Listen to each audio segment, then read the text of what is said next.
Vamos lá, meus amigos e minhas amigas de todo o Brasil. Aqui quem vos fala é o professor Luiz Eduardo, professor de Direito Administrativo aqui do curso Sejures, e nós vamos analisar agora algumas questões de Direito Administrativo. Pessoal, questões que nós fizemos por ordem e grandeza da coordenação, divisão primeiro em pontos. Nós vamos ver agora algumas questões iniciais, salvo engano, 5 primeiras questões sobre o princípio da legalidade, o princípio da impessoalidade, o princípio da moralidade, o princípio da publicidade e da eficiência, o famoso LIMP, que eu tenho certeza que você já está aí descolado e careca de saber, tá bom? Nós vamos, antes de tudo, falar para você que todas essas questões são questões atuais. São questões que nós tiramos de concursos públicos atuais e que, por isso, a gente não tem nem o porquê de pensar que esse material é um material desatualizado. A coordenação aqui do curso prima por isso e todos os nossos materiais, eles são mega atualizados, tá bom? Desde já eu peço desculpa a você, porque a minha voz está horrível. Por quê, professor? Falo muito, né? Óbvio. Não paro, manhã, tarde e noite, ar-condicionado, calor, ar-condicionado, um dia a voz ela começa a pifar, tá bom? Então já peço desculpa de antemão a você, mas vamos seguir, que como já disse o filósofo, o tempo ruge, a Sapucaí é grande, por isso então a gente não pode parar, tá bom? Vamos à primeira questão? A primeira questão, ela diz assim, aplicada em 2006, Banca Consulplan, TJ de Minas Gerais. Aí vai lá a prova, coisa e tal, o cargo. Vamos aprofundar aqui. Com relação aos princípios que regem a administração pública. Olha para mim aqui, rapidinho. Meus grandes amigos, quando eu falo de princípios que regem a administração pública, eu não posso deixar de lembrar para vocês que no direito administrativo, a divisão que mais interessa é aquela que divide os princípios em princípios administrativos explícitos e princípios administrativos implícitos. Isso é o que interessa para a gente. Olha para cá. Os princípios administrativos explícitos são aqueles que atendem pela sigla de LIMP. O que é LIMP, professor? Legalidade, moralidade, impessoalidade, moralidade, publicidade e eficiência. Olha aqui. Por que eles são chamados de princípios explícitos? Porque todos eles estão explicitados no artigo 37 caput da Constituição Federal. O artigo 37, cabeça, caput da Constituição Federal, quando você abre ele, está escrito lá que a administração pública direta e indireta da União, dos estados, DF, dos municípios, são regidas pelos princípios da legalidade, impessoalidade, moralidade, publicidade e eficiência. E aí eu tenho os princípios implícitos. Olha para mim. Olha para a tela, quer dizer. Os princípios implícitos merecem esse sinal aqui. Por quê, professor? Porque eles são infinitos. Que isso, professor? Eles são infinitos. Só que aqui em sala de aula, eu quero ver duas coisas com vocês. Nós vamos ver os mais comentados. Então, nós vamos ver, nas próximas questões, os mais comentados. Nessas 5 primeiras questões, salvo engano, nós só vamos ver os explícitos, tá? Depois, nós vamos ver os mais comentados dos implícitos. Só que para a gente poder virar essa página e resolver a primeira questão, eu gostaria que você me dissesse por que os princípios explícitos são explícitos? Simples. Simples. Porque quando eu abro a Constituição, eles estão explicitados no artigo 37 caput da Constituição. E por que os implícitos são implícitos? Simples. Porque quando eu abro o artigo 37 da Constituição, eles não estão lá. Não estão lá. Ou seja, eu chego aos implícitos interpretando os explícitos. Ou seja, os princípios implícitos, eles nascem da interpretação dos explícitos. Então, quando a administração pública interpreta os explícitos, a gente chega nos implícitos, tá bom? Nossa primeira questão aqui, nossas 5 primeiras questões, nós vamos tratar sobre os princípios explícitos, tá bom? Vamos lá, Ctrl Alt e cadê? Voltei aqui, horrível. Peraí, opa, foi. Legal? Vamos lá? Primeiro, pode abrir aqui para mim que eu quero comentar um pouquinho com eles. Como é que eu vejo? Eles estão me vendo? Eles estão me vendo e eu olhando para a tela, dando essa gafe, rapaz. Vamos lá. Pessoal, número 1. Com relação aos princípios que regem a administração pública, assinale a opção incorreta. Ó, deixa eu dar uma dica para vocês. A banca, essa banca Consulplan, ela se amarra em alternar correta e incorreta. Então, por isso que quando você chegar no enunciado que narra que você tem que marcar, né, a questão correta ou a incorreta, o interessante é que você venha aqui e faça um círculo. Para quê? Para que isso te chame a atenção, tá bom? Letra A. O princípio da eficiência administrativa revela-se quando a atividade estatal obedece à racionalização da economia. Certo ou errado? Certo. Olha para cá. Uma das formas de nós acharmos o princípio da eficiência é por meio da economia no setor público. Ou seja, já foi falado várias vezes e escrito na doutrina que a eficiência é atender ao binômio Q mais Q. O que é Q mais Q? Quantidade com qualidade, contudo, com economia. Ou seja, a administração pública que racionaliza os meios, né, conseguindo atingir a dignidade da pessoa humana e gastando o mínimo possível, ela é uma administração eficiente. Ah, professor, não concordo. Eu também não concordo. Legal? Só que se você for parar para pegar a Constituição, a administração pública sempre se preocupa em gastar o mínimo, dando, né, o de melhor para o cidadão. Tá bom? Então, por isso, uma das formas da administração pública demonstrar eficiência é por meio da economia, né, das verbas públicas. Tá certo. B. Só que o gabarito é que você marque a errada. B. Em face do princípio da razoabilidade, admite-se o controle de discricionariedade da atividade administrativa pela via judicial. Vamos ver isso aqui, cara. Ó, isso aqui é o que há de mais assim moderno no direito administrativo quando o assunto é controle judicial. Deixa eu te mostrar um negócio aqui. Ó. A gente sabe, né, que dentro do ato administrativo nós temos um negócio chamado mérito administrativo. O que é o mérito administrativo? O mérito administrativo, ele importa na análise de conveniência e de oportunidade. Então, o mérito administrativo, ele importa na análise de conveniência e de oportunidade. E se você, de repente, não lembra, eu te lembro. Olha aqui. O mérito administrativo, ele está dentro dos atos administrativos discricionários. Ou seja, ele está dentro do tópico da discricionariedade. E aí a gente aprende, e é bem verdade, que o mérito administrativo presente nos atos discricionários, ele só pode ser avaliado pela a própria administração pública.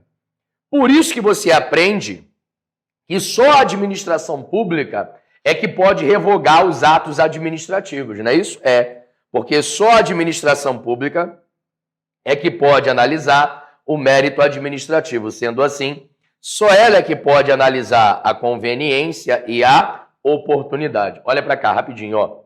Isso veio forte na doutrina até mais ou menos uns 10 anos.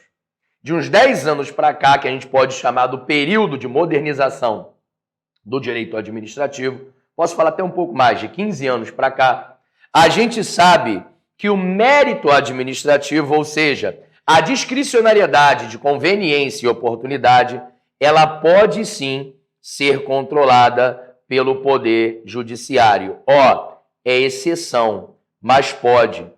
E o que o Poder Judiciário controla na conveniência e na oportunidade?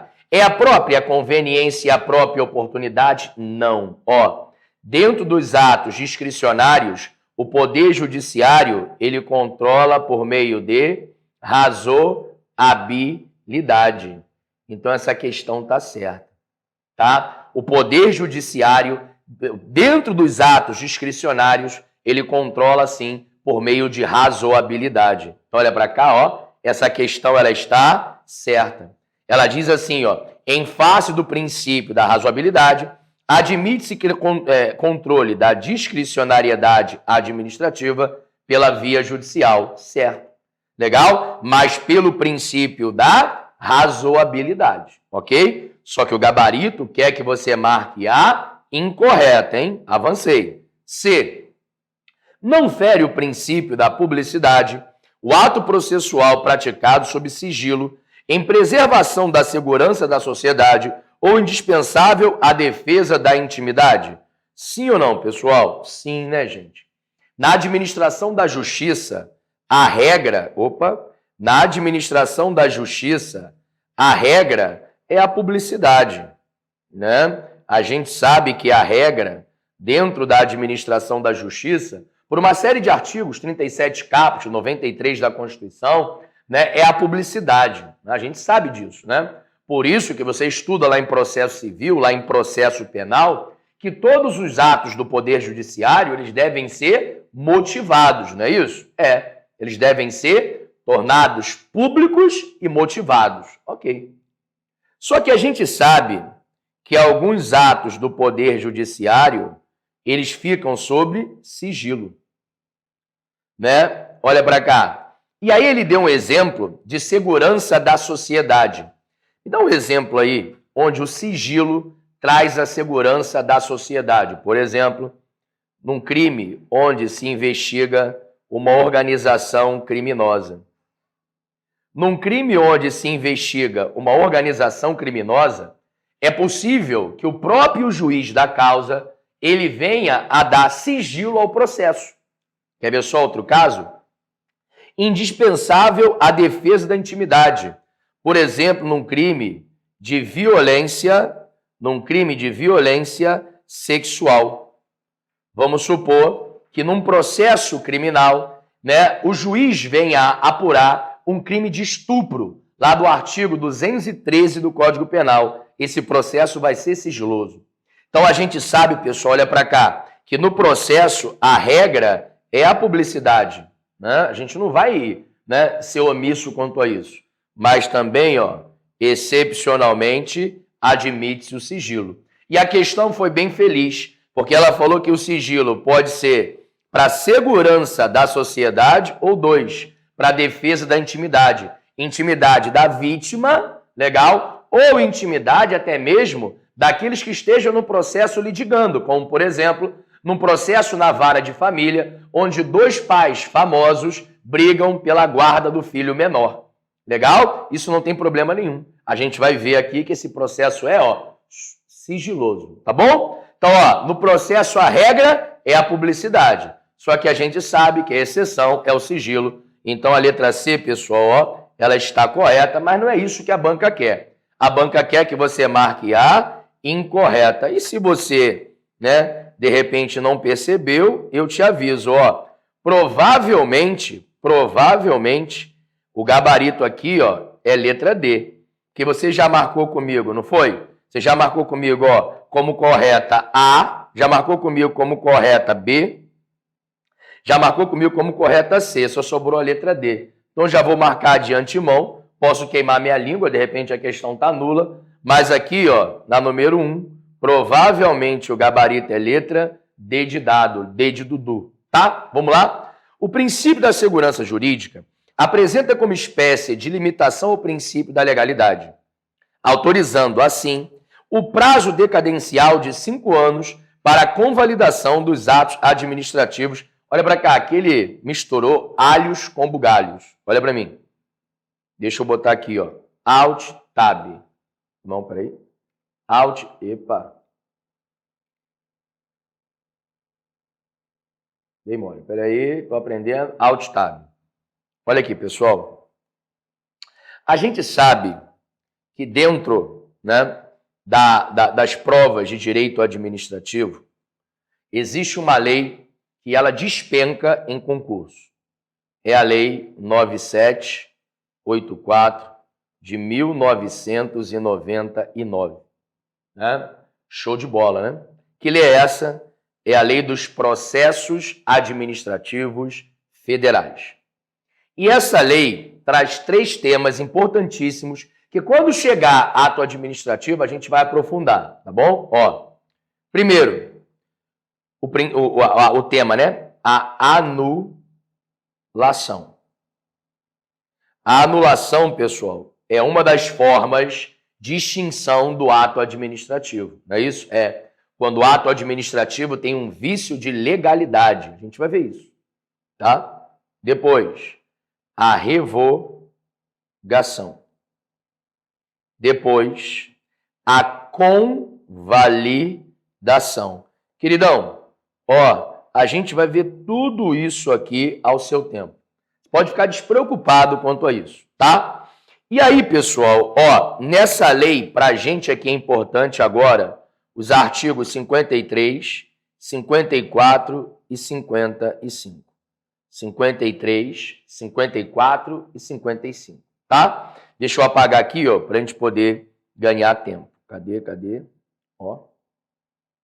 Preste bem atenção. E aí, dentro desses temas, né, levando em consideração a Lei 9784 de 1999, ó, vou botar hidro aqui para ficar pesada. Nós temos 2 palavras importantes. O pode e o deve. Querido, deixa eu te dar uma dica para você, filhinho, preste bem atenção. Se você guardar isso aqui, você não cairia, por exemplo, naquela pegadinha que fizeram lá na prova do INSS, a última prova, né, onde ele colocou se a convalidação seria um ato vinculado ou um ato discricionário. Preste bem atenção que você vai matar agora. E depois a gente vai rever isso aqui em ato administrativo. Olha para cá, só mudar a cor. Olha para mim. Ó. A administração, deixa eu só mudar aqui, ó, que acabou que eu tenho que botar o pode para cima. Ó. Então a administração deve ou pode. Não se esqueça disso, ó. A administração ela deve anular. E ela pode revogar e pode convalidar. Queridinho, queridinha do meu coração, se você guardou isso aqui, camarada, querida, você está na frente de uma légua de pessoas, de uma légua de candidatos, que, por exemplo, eu repito, nessa última prova do INSS, você não iria dar o mole, tá? Ó, se a administração pública deve anular, é óbvio que deve tem prazo.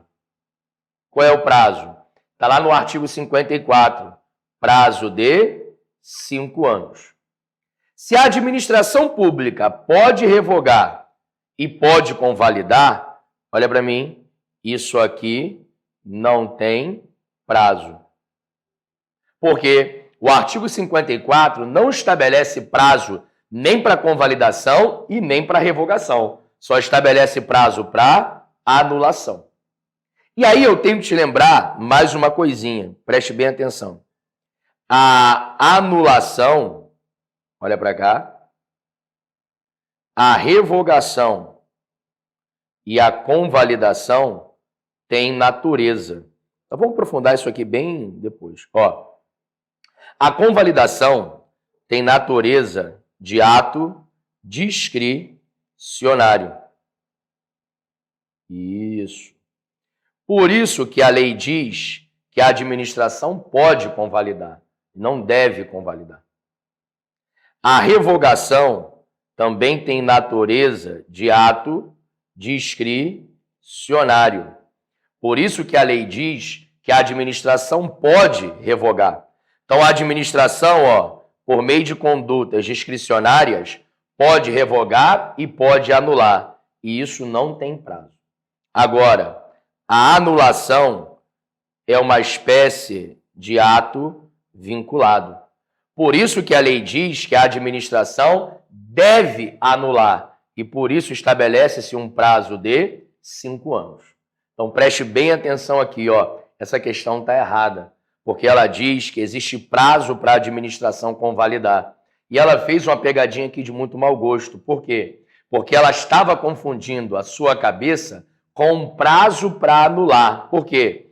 O prazo de 5 anos para a administração pública anular só vale para quem tem boa-fé. Deixa eu apagar aqui que eu vou escrever boa-fé por extenso. Seu caderno fica organizado, ó. Ó, só vale para quem tem boa-fé. Aí sim, né? Então olha para cá. Além de tudo, foi uma pegadinha de muito mau gosto. Ele trocou com você a regra da anulação com a regra da convalidação. Então olha para cá. Ctrl Alt aqui. Ih, tô ficando experiente, hein? Essa aqui que é o gabarito, porque está errada. Legal? Errada por quê? Porque não existe prazo para convalidar. Aqui, ó, cadê? A convalidação não tem prazo. E quando a lei fala, né, em boa ou má fé, ela está tratando do prazo para anulação e não prazo da convalidação. Então, queridão, ela está errada. E o fundamento?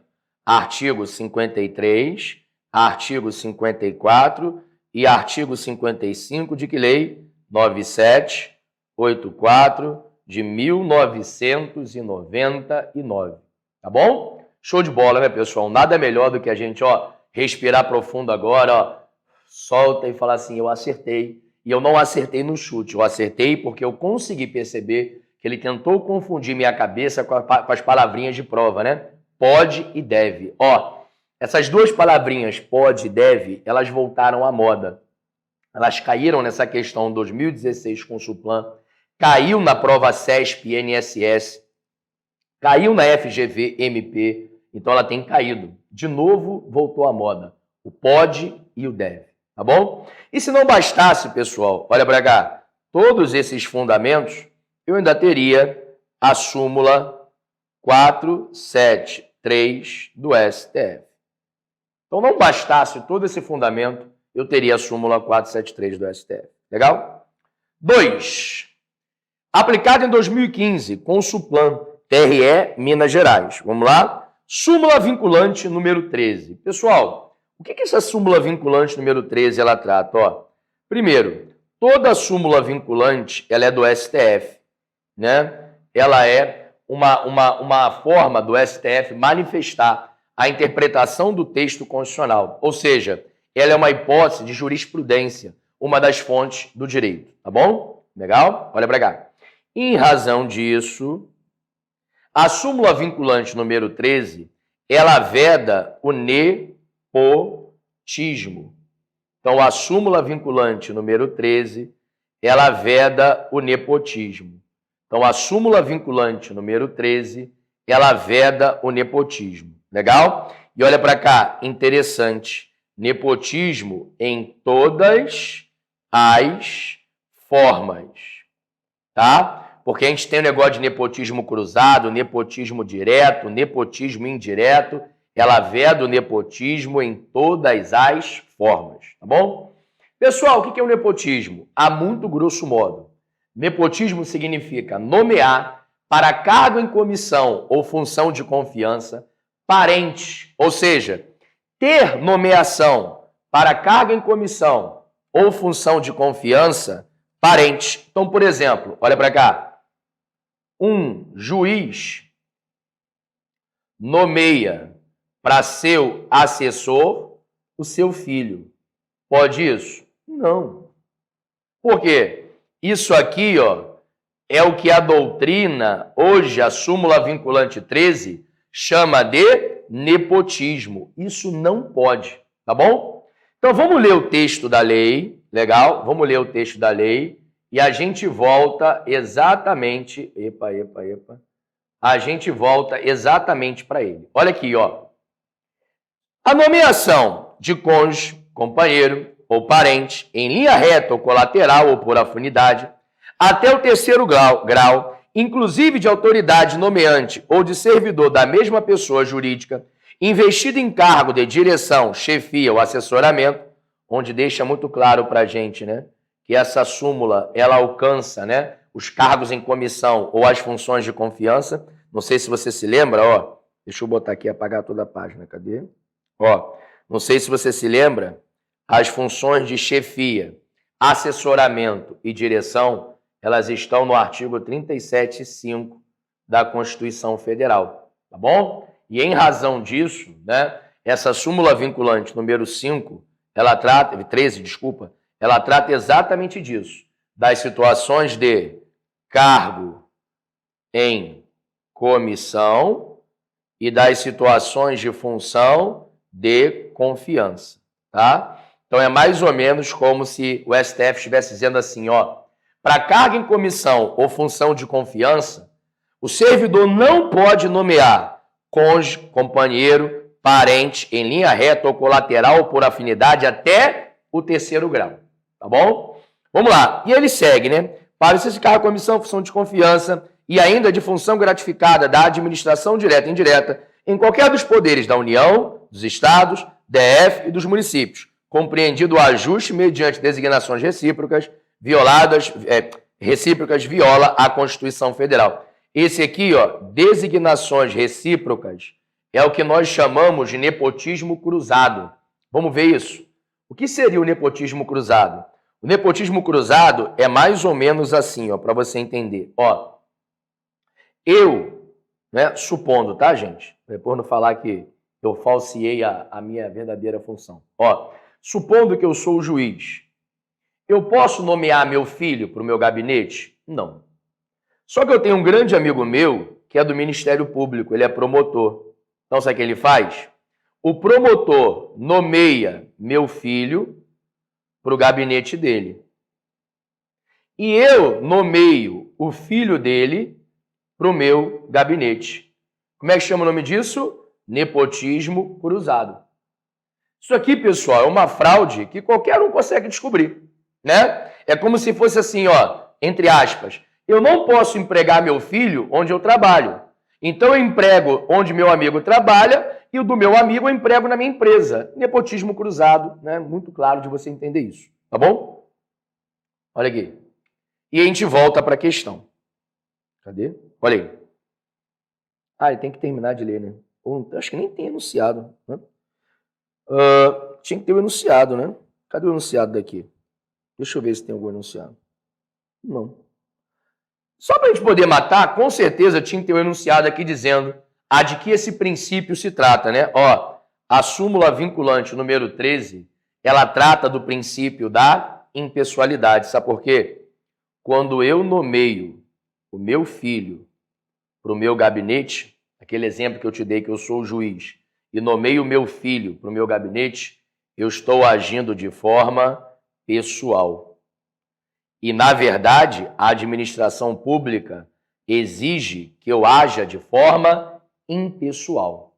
Quando eu ajo de forma pessoal, eu violo um dos principais elementos do ato administrativo, que é a finalidade. Eu não sei se você se lembra, a maior finalidade dos atos administrativos é o interesse público. Então, deixa eu ver se você entendeu. Essa súmula vinculante número 13, que veda o nepotismo, veda a nomeação de cônjuge, parente, em linha reta ou colateral até o 3º grau, inclusive o cruzado, o que ela visa é proteger o princípio da impessoalidade. Porque quando eu nomeio o meu filho para o meu gabinete, eu ajo de forma pessoal. Eu ajo, olha para cá, com subjetivismo. Subjetivismo. E eu não posso agir com subjetivismo. Eu não posso agir de forma pessoal. Porque a finalidade da administração é atender ao interesse público, tá bom? Então tá muito claro nessa questão número 2, o gabarito, né? Com certeza, tô até vendo aqui, ó, deveria ser princípio da impessoalidade, tá bom? Ó, aplicado em 2015, Banca Consulplan, TRE, Minas Gerais, técnico judiciário de natureza administrativa. O princípio da legalidade constitui um dos pilares do Estado Democrático de Direito, estabelecendo um claro limite para a atuação do administrador público. Nessa trilha, é correto afirmar que a lei na administração pública é Ele quer saber a natureza da lei no direito administrativo, tá bom? Vou fazer uma pausa rapidinho, tem que fazer, 30 minutos, o fono recomenda, eu vou parar para esfriar a voz, fazer um exercício vocal e eu já volto para resolver mais essa questão com vocês, tá bom? Deus abençoe, pessoal. Espero que a gente tenha, batido os pontos, tá? Minhas aulas são assim, tá? Eu aprofundo na questão, depois eu respondo certo ou errado. O princípio da legalidade constitui um dos pilares do Estado democrático de direito. É isso? É. Estado democrático de direito. Estado, né? Você vai estudar lá em direito constitucional que Estado, organização política, papapá, onde a gente tem soberania, território e povo como elementos. Vai estudar isso lá em direito constitucional, com certeza. Democracia, Democracia é atender à vontade da maioria, legal? Estado de direito é o Estado que respeita as leis que ele mesmo cria, legal? Se o Estado respeita as leis que ele mesmo cria, nós estamos diante do Estado de direito, não é isso? Preste bem atenção, hein? E aí, então, a gente descobre que o princípio da legalidade é, sem sombra de dúvida, o maior princípio quando nós estamos dentro do Estado democrático de direito. Então, olha para cá. O Brasil forma um Estado de direito? Forma.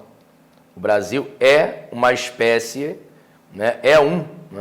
dos que adota o Estado democrático de direito. Se adota o princípio da legalidade, é o princípio mãe da administração pública do Estado brasileiro, tá bom?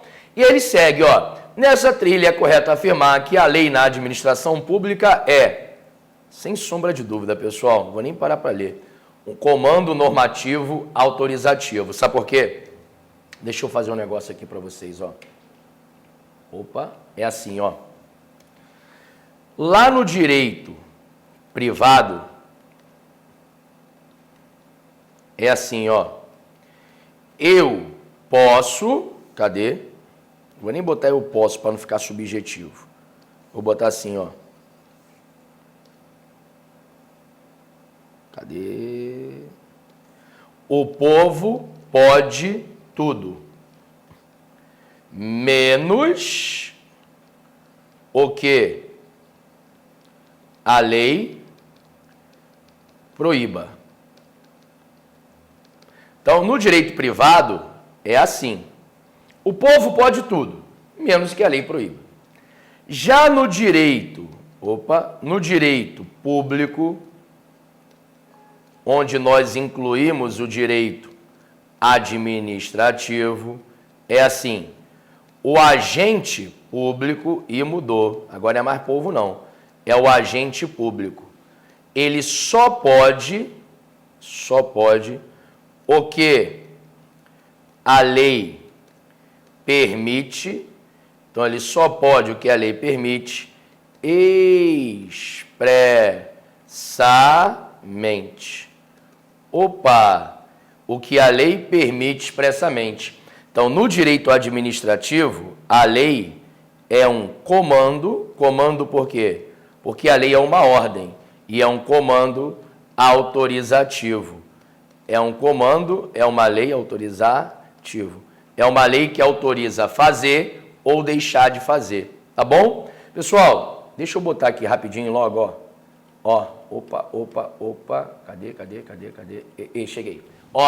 Direito administrativo é muito fácil. O problema é que em direito administrativo tem alguns links, alguns cliques, que se você não pegar, infelizmente a questão fica inviável, tá bom? Aqui você tinha que saber, nessa questão, ele queria abordar com você a diferença da legalidade do direito público para a legalidade do direito privado. Ué, professor, por que não me falou isso expressamente na questão que ficaria muito mais fácil? Não. Legal? Porque no direito administrativo, o princípio da legalidade é um comando autorizativo.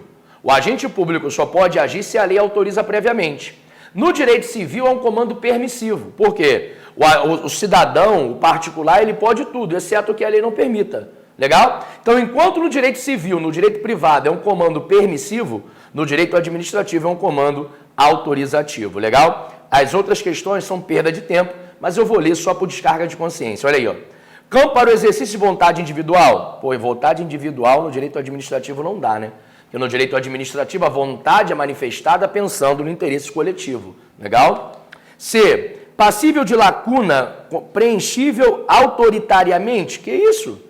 Né? O Estado às vezes é autoritário, mas não cabe autoritarismo no direito administrativo brasileiro, porque além do Estado ser de direito, ele é um Estado democrático. Democrático porque artigo 1º, parágrafo único da Constituição. Todo o poder emana do povo, então não tem espaço para autoritarismo. Legal? Letra C. Desnecessária diante da existência de atos administrativos? Não, gente, não. Pega essa visão comigo aqui, ó. Vou apagar isso aqui, ó. Pega essa visão, ó. Preste bem atenção. Ó, a lei, ela tem que estar de acordo com a Constituição, né? Por isso que lá em direito constitucional existe uma matéria chamada controle de constitucionalidade. Mas eu não posso esquecer que os atos administrativos devem estar de acordo com a lei. Então a parada é mais ou menos assim, ó. A lei, né, tem que estar de acordo com a Constituição e o ato tem que estar de acordo com a lei. Por isso que a lei sofre controle de constitucionalidade e o ato sofre controle de legalidade. Então, ó, o ato sofre controle de legalidade e a lei sofre controle de constitucionalidade, tá? A alternativa correta, sem sombra de dúvida, é a letra A. E vamos para a próxima questão.